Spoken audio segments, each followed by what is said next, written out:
Hey, thanks for joining me. Let's look at some beautiful black and white artwork from Jim Lee and Scott Williams. I picked up this Batman Noir, the Hush series. As you can see, it is a thick book. It's the whole run, as far as I know. I picked it up quite a while ago. I don't remember how long I've actually had this.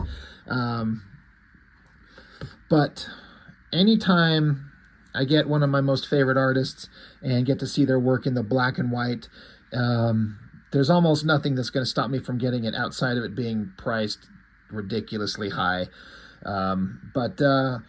So Jim Lee, I've talked a lot about him on my channel. I've looked at a large chunk, not everything, but a large chunk of all his X-Men work back at Marvel. We've looked at all the issues of Wildcats that he's done.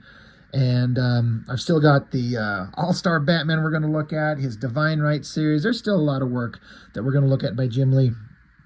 The kind of unfortunate thing, just for me personally, is I'm not a huge DC Comics guy, and so I don't really care to pick up a Batman book drawn by Jim Lee, just because the comics just don't entertain me.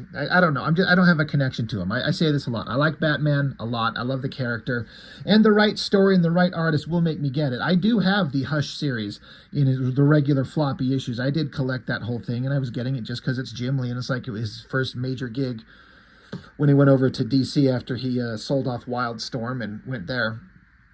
I wish that he'd be drawing X-Men again just once in his life. I say this all the time. I would just die before too much time passes and everyone, people pass away or something happens to the world.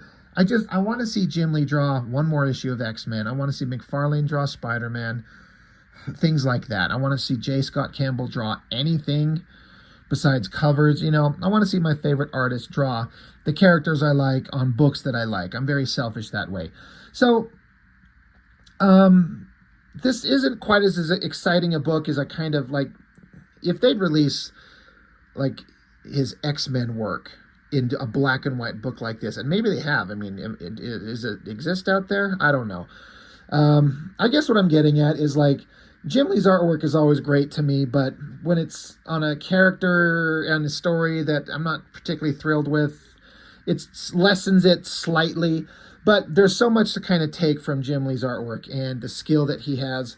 I feel like he's got, I don't know, he's one of the biggest pencilers of comics of all time. So when I say sometimes I feel like he gets kind of a bad rap as being a flashy artist with no storytelling chops, I don't know if I agree with that. I think he's pretty damn good. He's not perfect. No one's perfect, but he certainly knows how to sell comics. So blah, blah, blah, blah, blah. It's just, this is something that young me, when I was younger and learning to draw and just getting into comics, I would have died to have something like this. A book with just nothing but the black and white art.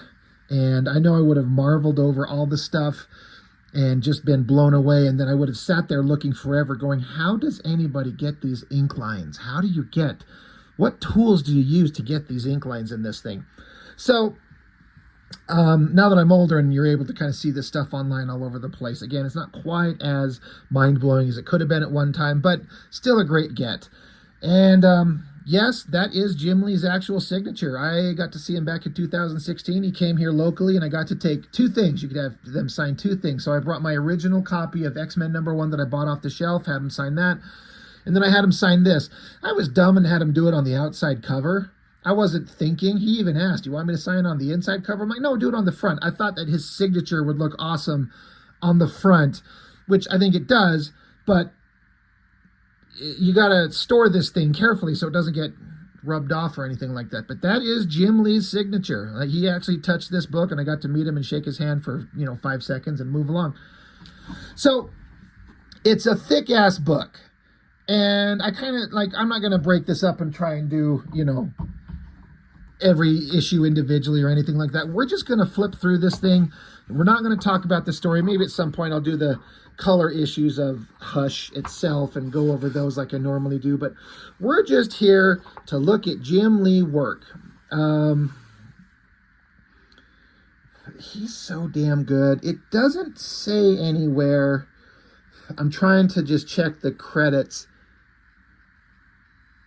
I'm kind of under the assumption, and you guys can correct me if you know factually, that it's all Jim Lee and Scott Williams, no background assist from somebody else.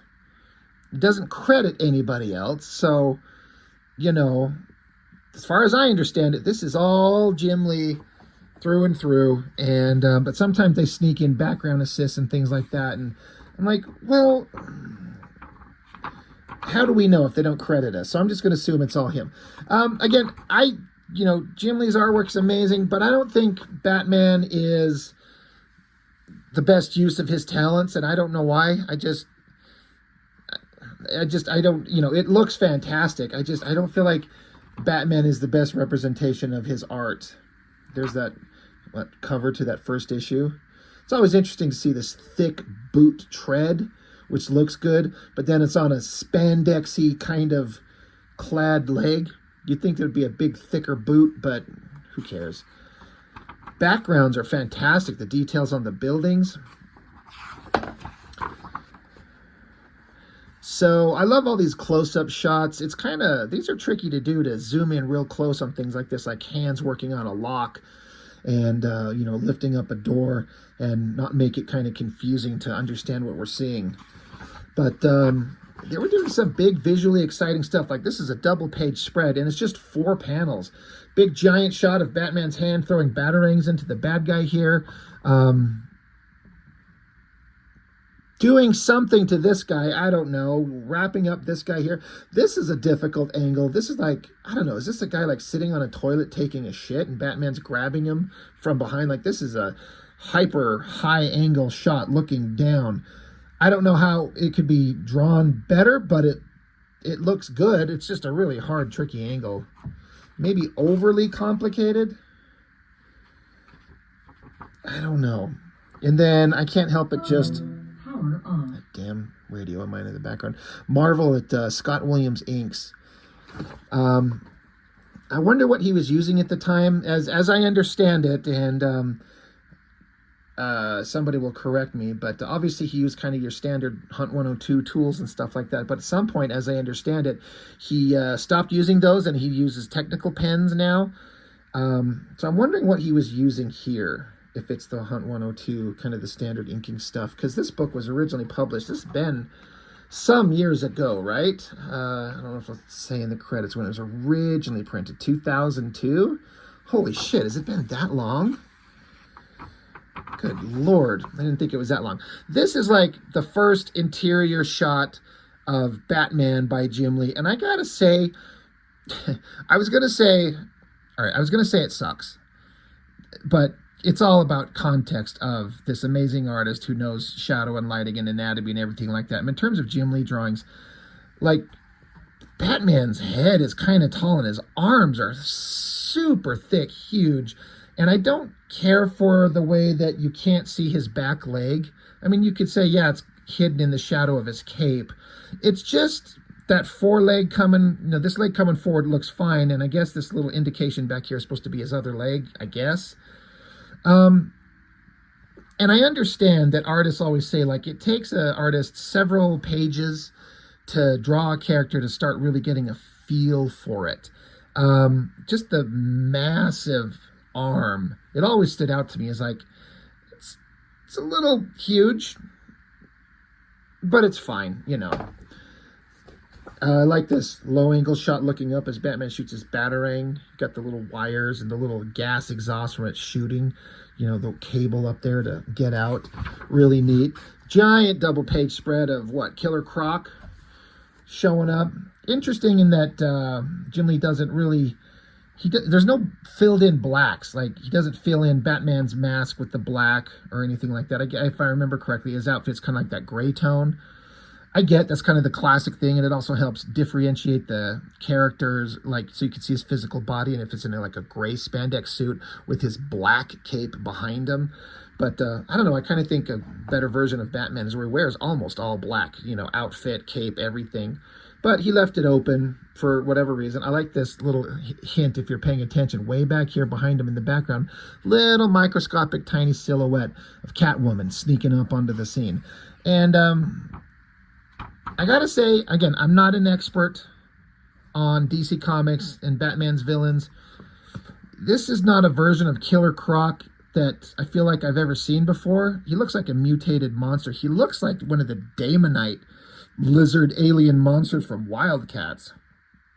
It doesn't look like a version of Killer Croc that I've ever seen.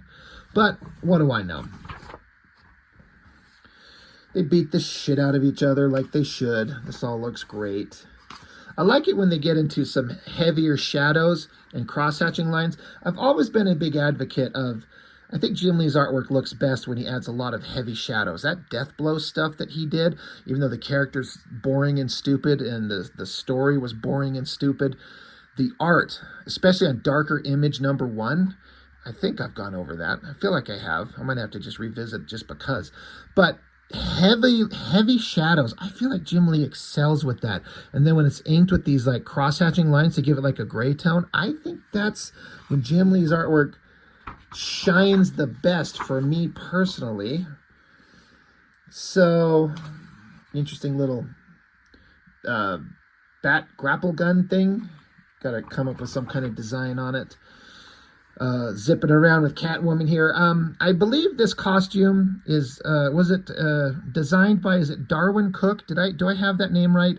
As far as this design with the big boots and kind of the goggles, I feel like, if I have that right, correct me if I'm wrong, I feel like that's the best version of Catwoman's costume that's ever been done.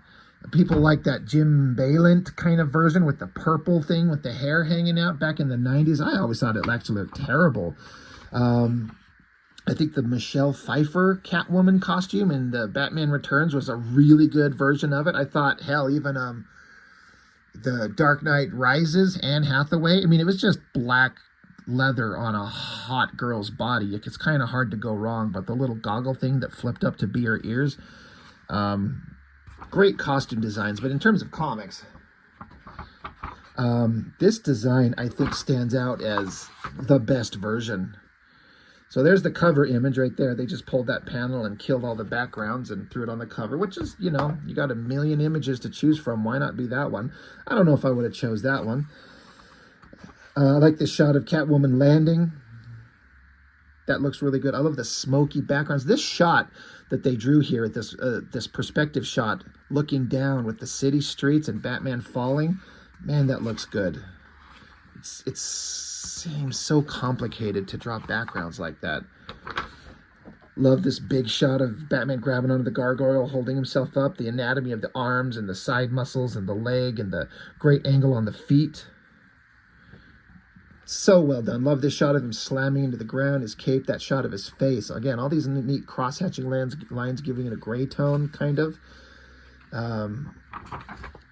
Fantastic. And then, you know, we're always going to have these great shots of, because, you know, Jim Lee has always been this guy to draw really hot girls. I love the way he renders. I struggle with this a lot when it's like black leather. And so you got to choose the places to put these black shapes to give it the highlights, to make it look like shiny leather that's got lights bouncing off it and giving it that shiny sheen. It's a trick to learn where to put those, and he's really good. I personally think out of all my favorite artists, the one who does it best, this black leather sheen look, is Adam Hughes. I feel like he does it better than anybody, but that's just how I feel. You know, it's never a bad idea to have just a close-up butt shot. I can't help but, again, look at these ink lines and just, I would love to watch this happen. See the way that Scott Williams throws these lines. How quickly does he do it? And the control that he has over his tools. Same thing with these lines on the lips. Catwoman and Poison Ivy are teamed up. Isn't it usually Harley Quinn and Poison Ivy? That's fine.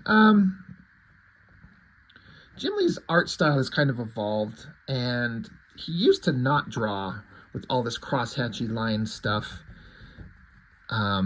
His Uncanny X-Men work, I often feel like, was his best self in a lot of ways, because this all this line work. He wouldn't do that. He'd just put heavy shadows and stuff like that and render it a little bit more realistically. And I feel like his female figures were still hyper hot, but also a little bit more natural looking. There's nothing wrong with any of this. I mean, this big shot of Poison Ivy, it's kind of fine. I think the Catwoman looks better. Love this cover. Batman there, again, all the awesome cross-hatching lines in the figure. I like the tree thing spiraling up behind him, the way that Poison Ivy and Catwoman are kind of hanging off him. Again, the rendering on the black leather on her Catwoman here, her arm, her chest. God damn, does that look great. But yeah, Batman had been knocked out of the sky, fell to the ground. He's got his ass knocked out. Bunch of homeless bum thugs. Maybe these are the guys that hang out with Spawn in the alleyway, and they're gonna beat the shit out of. This is how a Batman Spawn comic should have started. Because Spawn should be in the background here. Let's do that comic, guys. And it goes into kind of the same, like, single page, like the way the comic started with a couple of panels, and then you flip it open, and it's another double page spread with 4 panels. 2 big panels on each side, and then 2 big ones in the center. It's kind of fine. I mean, the drawings are all great, but it's kind of just a weird kind of theme to fall on. 4 big panels laid out the same. This is kind of interesting where Batman's mask is set to have these little windows pop open and shoot knockout gas to stop anybody if he's knocked out. I always thought this shot over here with the big Beretta gun pointed right at us, the perspective on that looks so great. And drawing hands is hard, but drawing hands gripping a gun and putting the finger through a trigger, god damn is it tricky. Drives me nuts. And then what's her name? I forget the name of this chick. The Huntress? Right. Is this a costume design that Jim Lee made up, or is this a costume design that the character had before Jim Lee showed up? It looks like generic Wildstorm, Wildcats costume design. Maybe it doesn't help that she's on some kind of bullshit motorcycle that looks like the kind of technology Jim Lee specifically draws. I never got this design. Like, it feels so weird, but where did this design come from? How long? I've heard of the character. I don't know who she is really, her story at all. But this design, it's not iconic at all. Like, you think of Batman and Robin, Joker, Penguin, Two-Face. All these characters have iconic costume designs, and this looks like early Image Comics Upchuck. And I don't like it all. No matter how hot she is, drawn by Jim Lee, the design, I think, just kind of sucks personally. But just keep cooking through the book. I keep wanting to stop and getting kind of stopped on the story. I'm just here to focus on the artwork. Interesting-ish Batmobile. A little generic. I mean, it looks kind of like a Ferrari or a Lamborghini or something like that, which would make sense. An interesting platform to start from and start modifying, but it's kind of okay. I feel like Mark Silvestri's version of the Batmobile. I think I've got it right here. Every time I think I've got it right next to me. Just because I don't plan these things out. Here we go. I also should point out this book, like you can see, this is like a standard comic book size right here, and it's a little wider, little taller, so it's not like an artist edition or anything like that, nor is it as small as a regular comic book, but it's kind of okay in terms of, like, it's a little bit bigger. It's interesting to kind of put these books side by side. Like I was saying before, and I've said a lot about Jim Lee, he has been, like, when I was a kid, there was no artist in the universe better than Jim Lee. And he was just the most incredible artist. But then when I put this stuff next to Silvestri's current work, and I love the gray tones he puts in here in his black and white art, it's just, Silvestri's making Jim Lee look bad. That's not bad, but it's just, I would be picking up the Silvestri stuff a million times over before I pick up the Jim Lee stuff. But look at this badass hyper supercar that Silvestri comes up with. It's kind of basically the same-ish design, but Silvestri's looks so much better. Now that's just a tail end of the car, which is fine. There's a shot, almost the same thing. Let me get it over here. Try to bring it. Look at the tail end. Like, this is kind of the same view. Silvestri's got that organic, wild, crazy technological design with the same kind of rear shot of the car. Again, Jim Lee's looks more technologically sound and like real world, and Silvestri's looks like weird fantasy car. But I'll take the Silvestri art any day. I just, oh my gosh. I'm going to keep this book out just for comparison. I mean, like, you can see the amount of grayscale in the black and white artwork on the Silvestri stuff. He's penciling and inking himself. This is, you know, Jim Lee and Scott Williams. And it's, again, it's first-rate comic art by every measure, but I mean, you tell me. It's all personal taste. I'm not trying to say one way is right and one way is wrong, but look at these side by side. I would pick up anything and everything Silvestri would do if he would just print it in the black and white like this all day, all the time. It's just shockingly brilliant work. But I'm not here to suck Mark Silvestri's dick. I'm here to do Jim Lee's. Interesting shot on Poison Ivy here with kind of the cross-hatching lines fading her out, kind of this dark, misty background and the leaves around her. Pretty neat.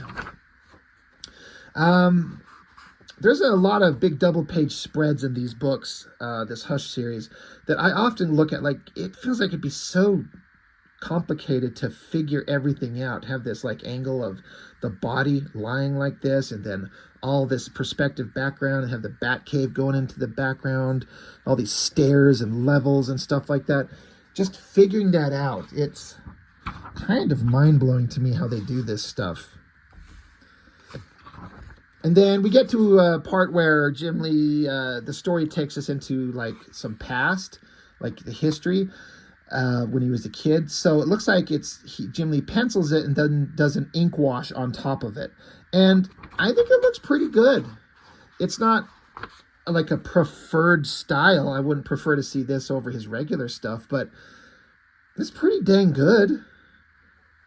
The uplighting on these faces looks fantastic. Like, it's a really neat way to kind of show we're looking at a different time, you know, the past here, and then you go back to your regular black and white artwork. I always love this face. Good face shot with heavy lighting and line work on there. These guys doing really good. Another giant, supposed to be Killer Croc, right? Killer Croc is supposed to look like a crocodile, right? Correct me if I'm wrong. That's Batman fighting a Damonite lizard warrior from Wildcats. I get it. It's kind of like an easy-ish, like, reptilian face, just kind of a basic shape, and you do some organic, weird tendril things on the skin and teeth and tongue. It's fine, but not in love with it. Interesting. I don't know. This isn't a dick measuring contest, I know, but I'm going to make it one. I feel like there's this straight-on shot of Batman. I don't dig it where the ears don't seem like they're actually there, so it feels a little bit kind of abstract-y weird. But I feel like there's a shot almost exactly like that in this Silvestri book, and I want to see if I can find it and throw them up side by side. And again, we can all talk about who we like better.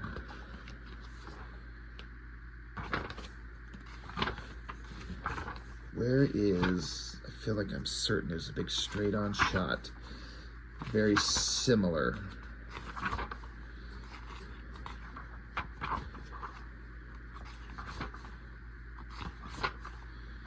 Because this one that I'm flipping through is only the first 2 issues. And so the image that I'm thinking of in my head might be in one of the other books. That's kind of close to one right there. How about that? I mean, which one is better? Again, Silvestri does the version where there's no real visible ears. Just because the person's wearing a mask doesn't mean that those ears kind of disappear, but that's just a style choice. But it's kind of the same shot, the same straight-on shot with the same kind of basic lighting. To me, Silvestri wins. It's like the same thing, but that Silvestri one just wins hands down, I think. But we already know that I think he's going to win hands down anyway.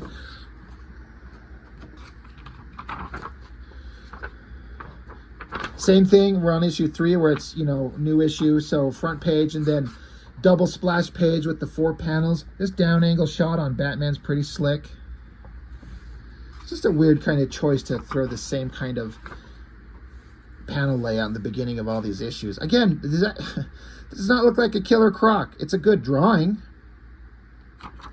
It's just, you know, the Wildcats characters invading the Batman world. God, I keep wanting to come back. And, you know, you got the Batmobile driving away from probably Arkham, but a big gothic kind of building setting with atmospherics in the background of the sky. Let's find another comparison, because that's just kind of the dickhead that I am. It's going to be a constant comparison. I mean, just look at this spread. Look at the atmospherics of this city there, this down angle shot there. It's like rain and everything. Holy shit. This is a big dickhead move on my part. Like, let's look at a Jim Lee book and then compare it to Silvestri the entire time. But like, look at kind of the background buildings here versus these. All in perfect perspective and everything like that. It looks great. Just a different art style approach, but man, does that look pretty freaking amazing. This is about Jim Lee, Rob. Let's move on. More of the kind of ink wash stuff. Looks fantastic. Again, not my favorite Batmobile design. I'm not going to pull out the Silvestri one again, I promise. But, like, it's got that weird shield thing that looks kind of like that. I just recently did the Killing Joke. And I was talking about how I didn't like that version of the car there with that giant bat head shield thing on the front. And I guess that's Jim Lee throwing in kind of like an homage to that. But it's a pretty generic-looking Batmobile. Not amazing.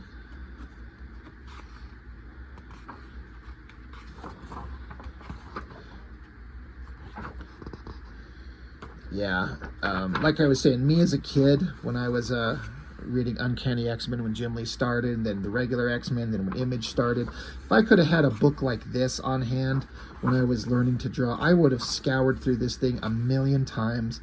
Like I said, wondering, how does somebody get these beautiful, slick ink lines? Like, what tool do you use? Because I didn't have an art store that I was aware of in the small town I grew up in. So the art supplies I was getting was from like an office store, and just thinking like these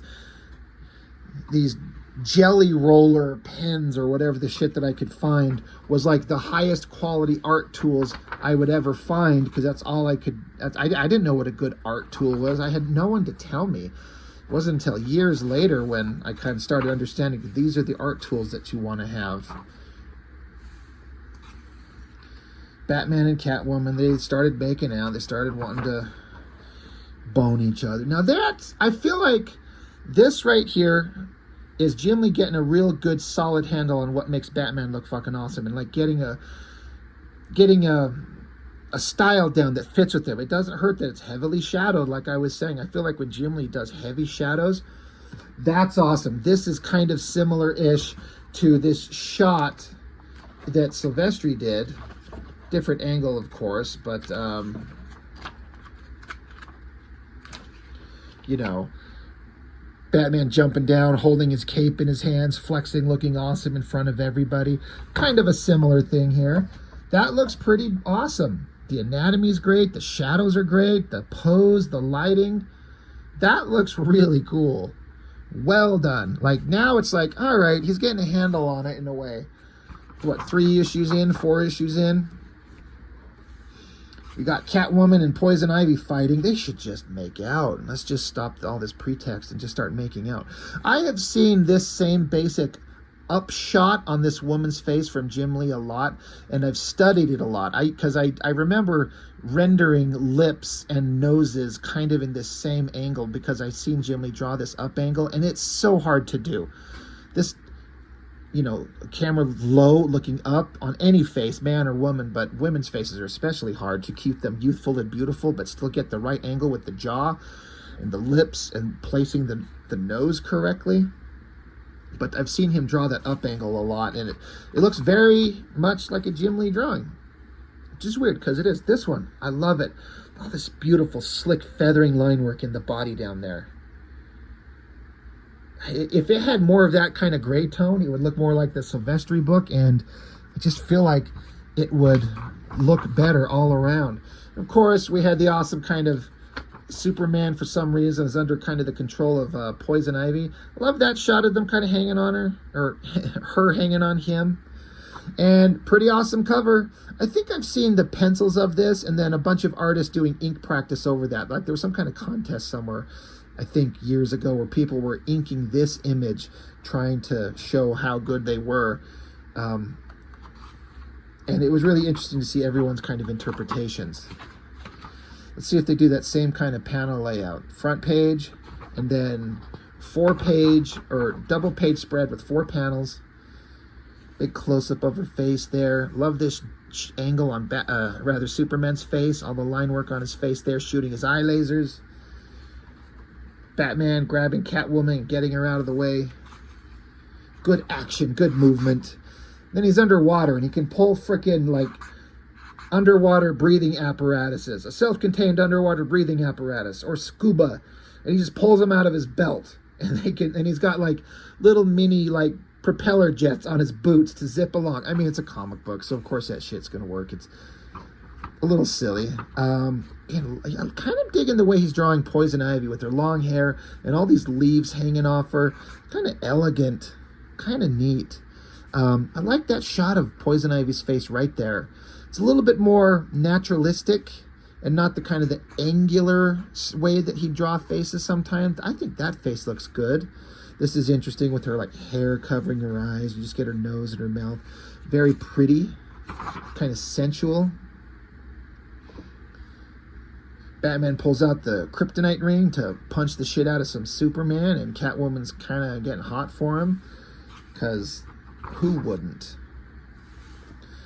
And there's Superman. He shows up. So Superman and Batman are going to duke it out. Big double page spread. Now, the only reason that Batman's able to clock Superman, of course, he's got that kryptonite ring on. That's one hell of a double page spread. That's big action shot right there. It's so hard to draw things this big and keep it in proportion and to scale and not have things start drifting and getting weird looking. Pretty dang good. Yeah, Batman just keeps pummeling the shit out of Superman, but he has to, because Superman's under someone else's control, and kryptonite fucks up Superman.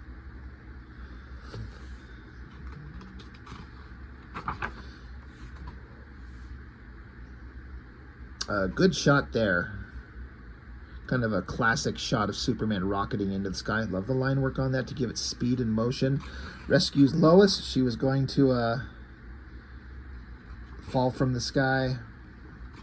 Superman's going to save her. This is funny because Catwoman's up here talking with Lois, and so she's like doing like a handstand with her legs spread to show how nimble and weird and goofy she is, just through her physical kind of characterization. It's an interesting shot. She's not on balance. Like she's on her fingertips, and her hand's not even centered under her body. This is a minor quibble. This is me picking apart a comic book.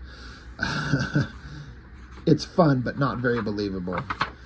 And that's fine. There's Catwoman punching the shit out of Poison Ivy again. Another great shot of Batman and Superman.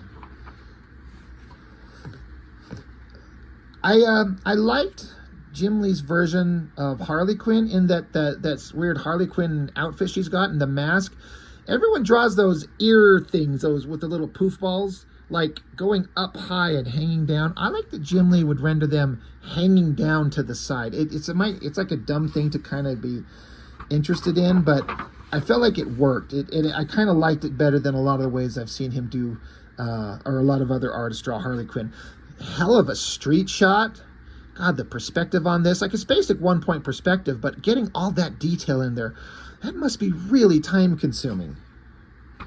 And then a high angle shot looking down at a bunch of just regular people in suits and ties at a get together party thing. Boring to draw, but very necessary. Is this supposed to be Catwoman, I believe, with her short hair, looking very pretty, very attractive lady. And then, yeah, I think I remember, if I remember correctly, I kind of like this issue where Harley Quinn showed up and starts some shit right in the middle of this opera. And there was some interesting art stuff going on here, where you got this shot of Harley Quinn jumping and tumbling and flipping around to get up to this upper level to put a gun in Bruce Wayne's face. So I like these shots, like these open line drawings, to show her tumbling and jumping and moving and getting herself up there. It's a pretty neat little way of doing that. Interesting panel layouts with half circles and weird panel shapes. I wonder if it's kind of mimic the chaoticness of Harley Quinn. And they kind of mirror each other, you know, half circles on each side and these panel lines coming down. Or if this is just Jim Lee just experimenting. Just, let's try something new. More of the watercolor stuff. And here's another shot. Harley Quinn jumping back, tuck and roll, flip, landing down there. Looks really good. And then, of course, Bruce Wayne gets away somehow, and giant double-page spread of Batman coming down in this opera house. What a pain in the ass to draw to face Harley Quinn. I got to say, I'm not a huge fan of this drawing of Harley Quinn. It's unnecessarily contorted and twisting. I usually don't mind a big ass shot of a beautiful girl right up front, but it just... the twisting nature of it, it feels unnecessary, and there could have been a better angle to choose. Now, again, I recognize this is me, a nobody, daring to say, hey, Jim Lee, you could have done better. So that's really lame of me. I fully acknowledge that, but the twisting of the body is just kind of weird, and I don't know, not my favorite. Batman looks fine. So they keep beating the piss out of each other. I think at some point here, yeah, they get out into an alleyway. This is a good shot of her got the gun at Batman's head. And of course, Catwoman shows up. She jumped away, you know, and got to get into her outfit. Love the big boots, the buckles on it, kicking Harley Quinn right in the face.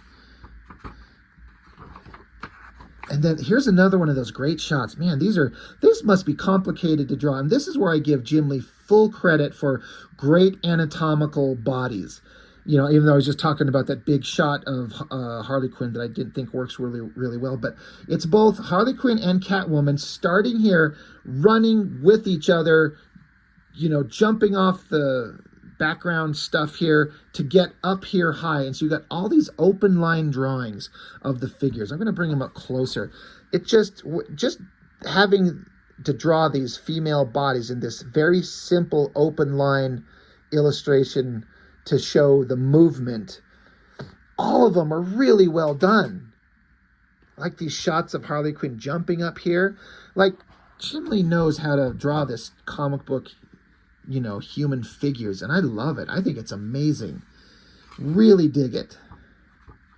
Sometimes I feel like he overcomplicates his stuff unnecessarily so, and simplifying it would maybe look a little better. Again, this is my stupid judgment. That panel with that, again, it's like basic one-point perspective, but you add all this detail in it, and I think it's a beautiful background shot. Holy crap, is that good. Another one of these shots of Harley Quinn, and all these multiple shots of her showing her motion.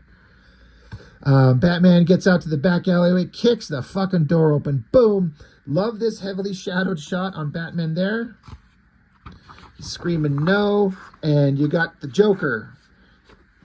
And this is a character they've introduced, and I haven't really talked about him, his buddy, his childhood friend, presumably shot by the Joker. Now, I kind of dig this shot of the Joker, and I kind of dig his face, but I was talking about, again, I was doing the Batman killing joke, and how there's versions of the Joker that I kind of don't like, and when they push the goofy features on his face to extremes, hence this hyper pointy nose, I actually think it looks terrible. Like, I just personally, it's Jim Lee doesn't do cartoony. He has a more realistic, grounded style, and putting a nose on Joker like that just doesn't fit.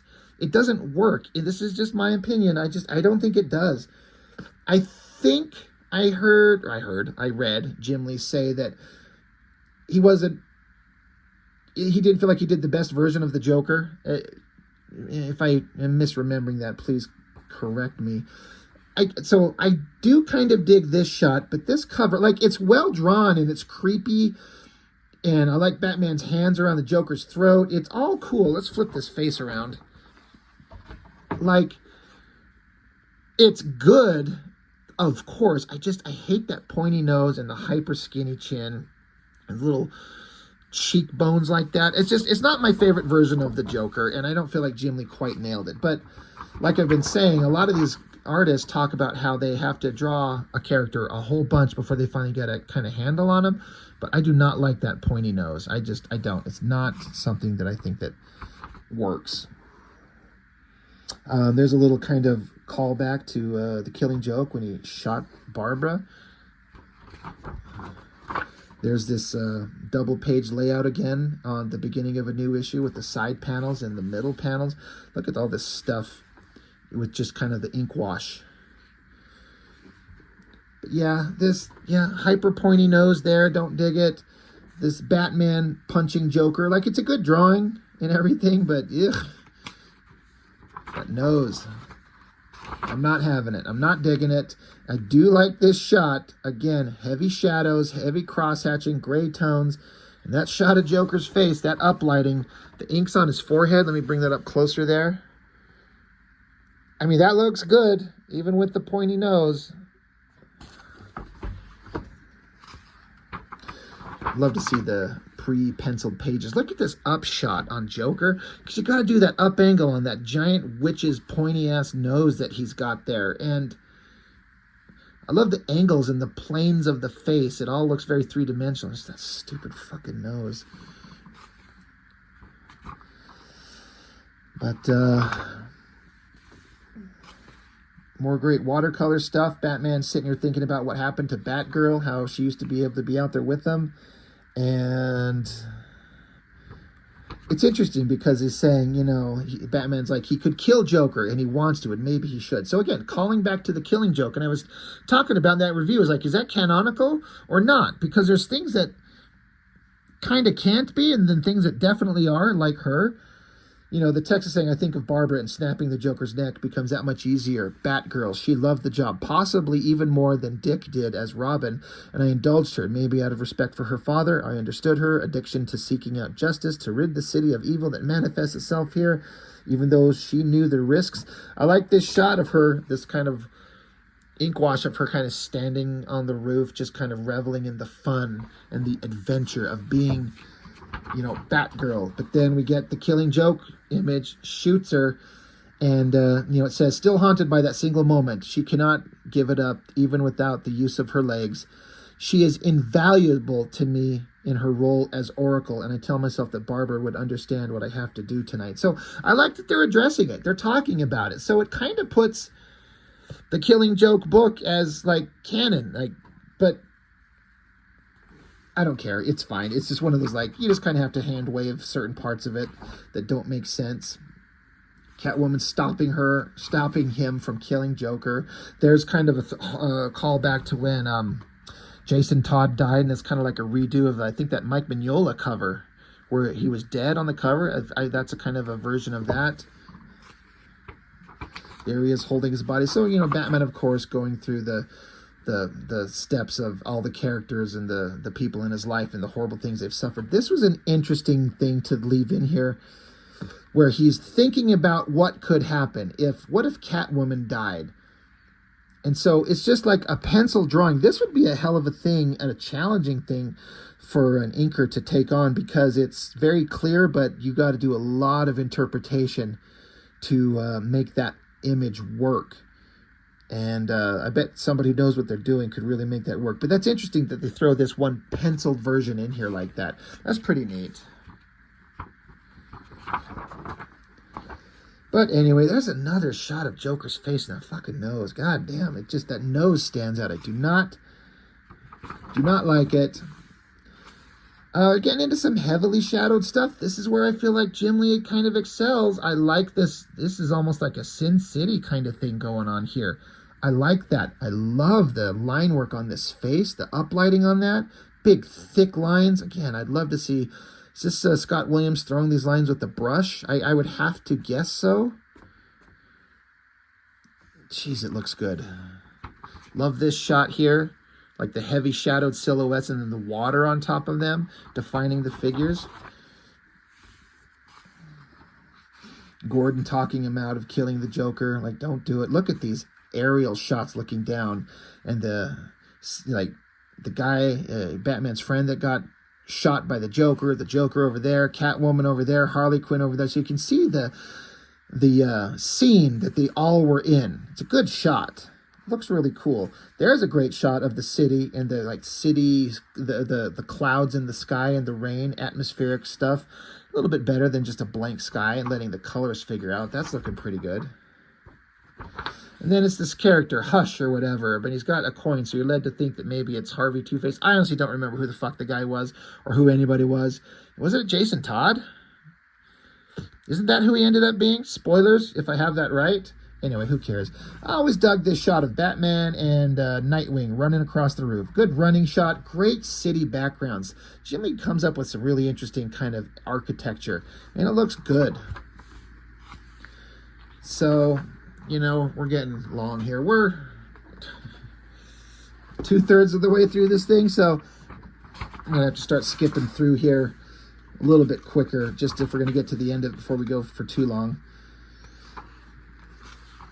But I thought there were some interesting conversations back and forth. I mean, I love the idea of the Batman character having Robin, you know, Dick Grayson, having grown up and moved on and being something else. And so we've had Tim Drake and Jason Todd and Damian, whatever. But kind of like the original sidekick is a guy that can talk to Batman because he's not a kid anymore. He's a grown-ass adult. And he can talk to Batman in a way that a lot of other characters kind of aren't allowed to, and Batman will listen to him.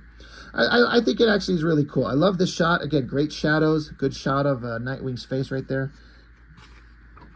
Very well done. And then they're like, we got to go get a Batmobile. So we get this giant, awesome, badass double-page spread of the vast, expansive distance of the Batcave with all the rock formations coming down. And then they throw in all these Batmobiles. For some reason, I seem to remember somebody saying somewhere that no one's allowed to put the Keaton Batmobile, at least at a certain point, in comics because of some kind of copyright infringement. So out of all these Batmobiles, I think this is supposed to be that one, but it's obscured so much and the front end of it's a little bit more different that that's kind of not it. But for some reason, they couldn't put that one in. But you got this giant rotating machine that can select whichever Batmobile that they want to have. So you got the, this is the Val Kilmer Batmobile down here, which looks good in a drawing. It was kind of stupid in the show. Some ancient version. Is this like one of the original versions? Or is this some made-up one? You got the 66 Adam West Batmobile down there. You got the Batman Animated Series one there. Couple other versions. So I think it's neat that Batman, like, artists will show this differently, but the Batcave just keeps getting bigger and bigger and bigger. And they just throw every technological insane thing in here. And it's pretty badass. This would have been a complicated as hell page to draw. I don't get where to even start. I don't know.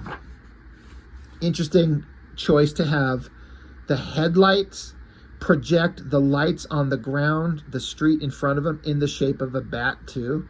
That's an interesting thing. And then this shot right here, Gotham with the bridge and the perspective shot of it going towards the city. You got the water front, the giant floating, you know, like Hindenburg flying balloon things that no one uses anymore, but it's one of those visual things you just got to keep. Great drawing. Really, really cool. I guess now we're getting into the Riddler. Nightwing's over here kicking the shit out of badass, in a badass way with fighting. That's really cool. But yeah, at a certain point, I guess maybe this could all kind of start feeling like the same stuff. Batman unmasking himself in front of Catwoman, being like, this is who I am. So this shot, I love this drawing. The ink work on this background stuff looks so cool. You can kind of just assume, like, well, this must be Ra's al Ghul, the demon's head. Is that right?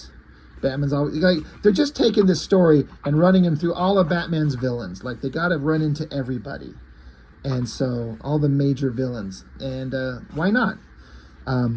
Wild, crazy, ridiculous Batwing jet design. Jimmy does some weird technological stuff. It's interesting. I also like this version of Batman's outfit. It's some kind of like heavy-duty, insulated, thick thing. The boots have gotten even thicker. It's not like a spandexy thing. That's kind of cool. It's interesting to show him like changing up the outfit for the environment that he may be in. This is where he runs into Talia, and I seem to remember thinking that Jim Lee draws Talia really well. Like, Jim Lee draws girls good all the time anyway.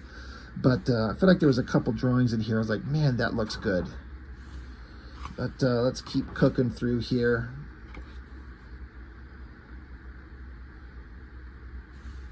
Just looking at the way that he makes Ra's al Ghul look, with kind of the skinny face and the Wolverine chops. It's kind of fine. Weird pose on both of these guys to start the sword fight, but I'm no expert. Yeah, it looks like Talia, she's bound and captured, and then, what's it, the Huntress shows up to... No, Lady Shiva, right. Who's showing up to save her. That's a good shot of her kicking Catwoman right in the guts. I don't know anything about Lady Shiva. Is she a hyper super badass? Because I feel like Catwoman gets her ass kicked. Like, they're trying to do all this martial arts shit, and it looks like this Lady Shiva just easily deflects any blow that Catwoman throws at her, and just throws a single hand snap and knocks her ass down.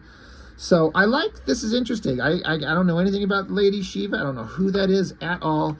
We know Catwoman's a badass, but we're showing that there's a character out there that just got you completely outmatched.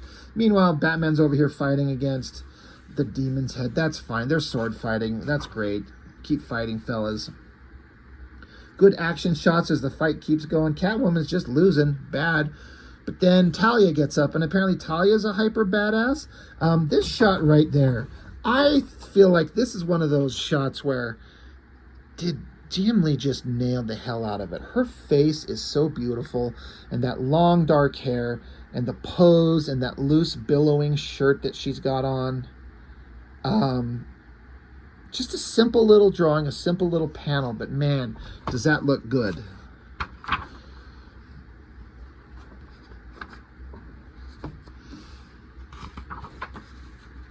And back at it. Ooh, there's a heavily shadowed Sin City type butt shot. Come on, Jim Lee, do an adult book. Draw some naked female figures like Frank Miller does. He'd never do that. More of the ink wash stuff. That's a good shot of Batman right there, looking pretty epic.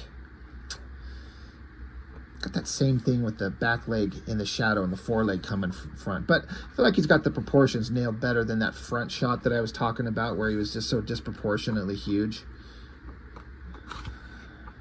It's just like it's like an interlude. Like, this is the cover. Now we're on to another issue.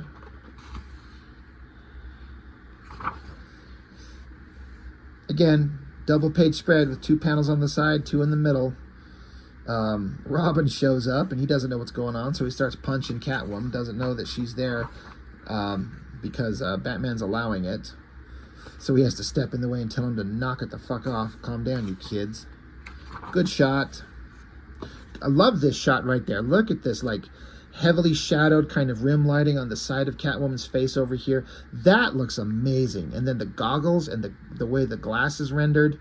Man, sometimes Jim Lee just throws in like some magic, in my opinion. It just works out. That looks so good. So well done. Well, let's keep going. Oh, there we go. Giant double page spread of Catwoman and the Huntress fighting.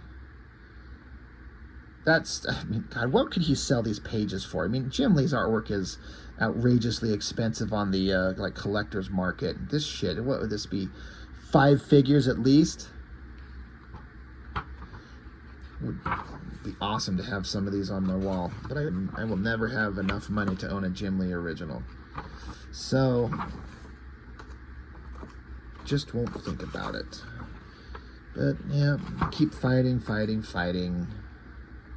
Then this Hush guy shows up. What again? Whoever the hell he is. I mean, he takes his mask off and reveals himself to be Jason Todd. Is that how it ended up? Is that the final? You can tell how much the story stuck with me. I read the comics, but I read them once and then moved on. And if they're from 2002, 2003, I don't remember the ultimate payout. Except, is it Jason Todd? Is that who he was? There's kind of that homage again to the Mignola cover. But we're getting close to the end. Let's see if there's just any pieces of artwork that just stand out as incredible or awesome.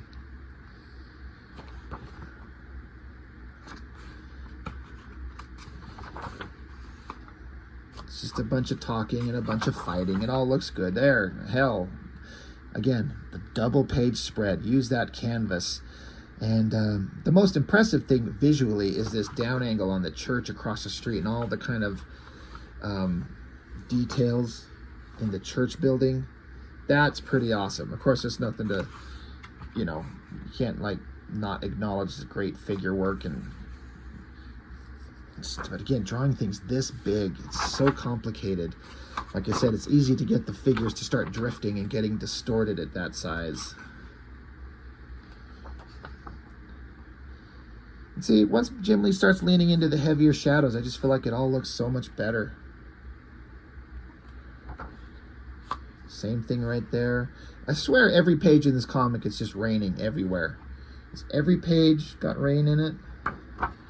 This is interesting. It's a street sign. It says Infantino and Mazzucchelli, like names of past Batman artists, right? And Hush shows up again. Riddler. Does anyone care about the Riddler? Is this the final issue, I think?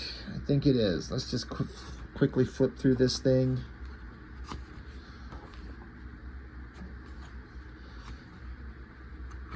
Jim Lee put in a lot of work. So did Scott Williams. Like, again, and the colorist and the letter, everyone did. But in terms of the artists who we're here for that sell the book, it's Jim Lee and then Scott Williams. And I don't feel like there's not one part on this thing where I get the feeling that they were phoning it in. They gave everything the entire, 12 issues?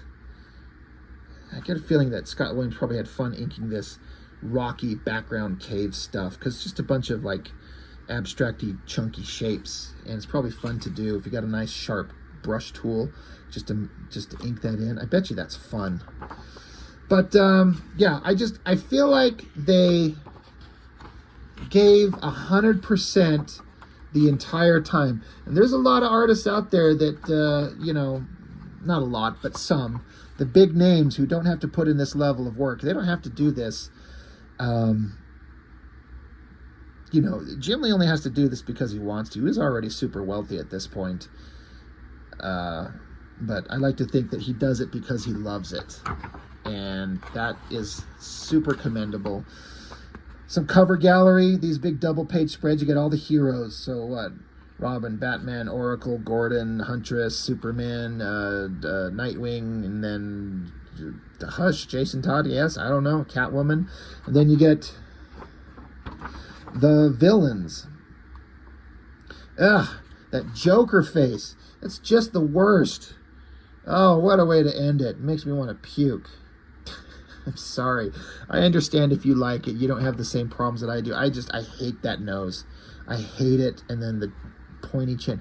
Every other character is drawn in realistic proportions except this guy. It just doesn't fit. It doesn't work. And that's it. So anyway, of course it went an hour. I'm kind of not surprised. Just a lot of me gushing about artwork. But pretty astounding stuff. Commendable to put that much effort in. I just personally not a fan of Jim Lee at DC. I'd rather he be working at doing something for Marvel, because I'd imagine, like, you gotta know, it has to be 100% factual that if Jim Lee bounced from DC and went to Marvel and said, I'd like to do a thing, Marvel would say, anything you want, you can do. For God's sakes, yes, please, Lord Jesus, save us, Jim Lee. Draw anything. What do you want? And then, of course, us as fans, if he went back and did an X-Men thing, the sales on that thing would be through the roof. You just know it would be. I just, I'm happy for people that love Jim Lee and love DC and love Batman, and it all comes together for them. And a lot of people talk about this is the greatest version of Batman, one of their favorites. And to them, it's an epic piece of work, and I get it. I'm not saying it's not. It just doesn't appeal to me quite as much. And then, like I was saying, the Silvestri Batman, this appealed to me a lot more because I feel like Silvestri's work in this was a cut above. It's more in line with what I want to see in terms of artwork, even though, again, it's a Batman book, and I'm not a huge Batman comic guy, but this stuff looks 1,000 times more interesting to me than Jim Lee does over here. It's kind of interesting to have. I mean, Silvestri's like first-rate, top-tier, spectacular artist that is high. He's just the same as Jim Lee. It's just Jim Lee's got a better sales record overall. But it's just weird to have, when you got artists at that level, this top-tier level, to have, in my opinion, Silvestri kind of make Jim Lee look bad. This Batman shot is 1,000 times better than that Batman shot. But we're not here to kiss Mark Silvestri's butt. We're here to kiss Jim Lee's butt. And like I said, I met him that one time. He signed the book. I was glowing. It was so neat to meet him and just say, hey, man, thank you. You're awesome. I appreciate it. We took a picture. And I was just glowing. I just had this feeling inside of me like, this is so fucking amazing. This is so great. I got to meet the guy who drew some of my most favorite works and my most influential comics of my childhood.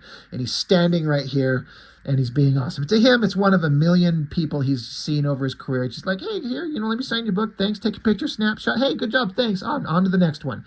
It was nothing to him. But to me, it was everything. And so I'll always kind of be appreciative of the guy for that. And the fact that he still draws books. I mean, it's not often, but he draws when he wants to. And, McFarlane doesn't draw. Will's Protasio, he's still drawing, but he just doesn't draw anything I'm interested in, unfortunately. Larson's never stopped doing Savage Dragon. Liefeld will just never stop drawing ever, which is commendable. I just wish he knew how to draw anything that was good. And Silvestri, he's very, very spotty. That Batman Deadly Duo was like the first thing he'd drawn in years. And will we ever see him draw anything ever again? I don't know. But Jim Lee still draws. Hush 2 is coming out soon. Getting the team together. Jeff Loeb writing, Jim Lee and Scott Williams on art. I bet it's going to be a big seller, and I'm sure I'll be picking it up. But anyway, that's enough from me. Batman Noir, black and white, Jim Lee artwork. Had to pick it up, even if it's not my favorite version of his work. It's so rare to find something like this, so had to get it. So, hour into it, thank you for joining me. If you've watched it all this way, I appreciate you listening to me ramble on and, my incessant yapping, as someone put it recently, talking about this stuff. Just my love of the comics medium and artwork, and I wanted to share it. So thank you for watching. I will see you next time.